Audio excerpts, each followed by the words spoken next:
Nasa outer lane ng SUV na yan pero pagdating sa bahagi ng tulay, tumama ang harapang gulong nito sa gutter sa Davao City. Doon na nawala ng kontrol ang driver hanggang mapunta sa kabilang linya ng kalsada at sinalpok ang paparating na van. Sa lakas ng impact, nawasak ang harapang bahagi ng dalawang sasakyan.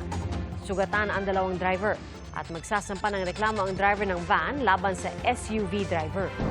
Sinusubukan pa naming makunan sila ng pahayag. Formal na pong binuksan ngayong araw ang mga gawain sa buwan ng wika. At ayon sa tagapangulo ng Komisyon sa Wikang Filipino na si Arthur Casanova, kabilang sa mga programa ang mga serye ng webinar, gaya isang gabi ng parangal at paglulunsad ng Aklat ng Bayan. May patimpalak din sa pagsulat ng sanaysay na iikot sa temang paglinang sa Filipino at katutubong wika, makasaysayan sa pagkakaisa ng bansa.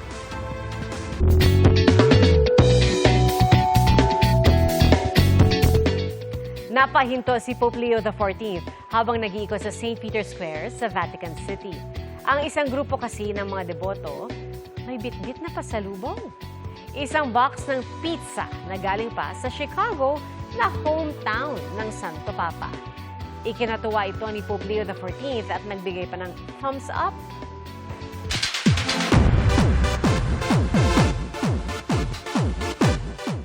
Napaiyak at napasigaw si Shuvi Atrata nang makita ang kanyang isusuot na gown sa GMA Gala 2025 bukas. Paalala ko yung mga previous kong gala na kung saan lang ako kumukuha ng gown. Ang kanyang gown ay likha ng fashion designer na si Rian Fernandez. Hindi muna ipinakita ang itsura ng gown pero sabi ni Shuvi, napakaganda raw nito at hindi na siya makapaghintay na makita ng lahat ang kanyang gown.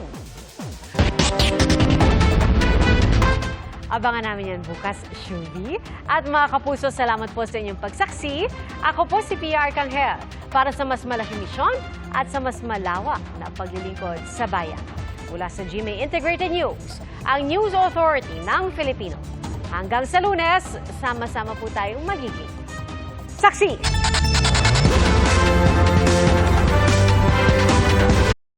Mga kapuso, maging una sa saksi. Mag-subscribe sa GMA Integrated News sa YouTube para sa iba't ibang balita.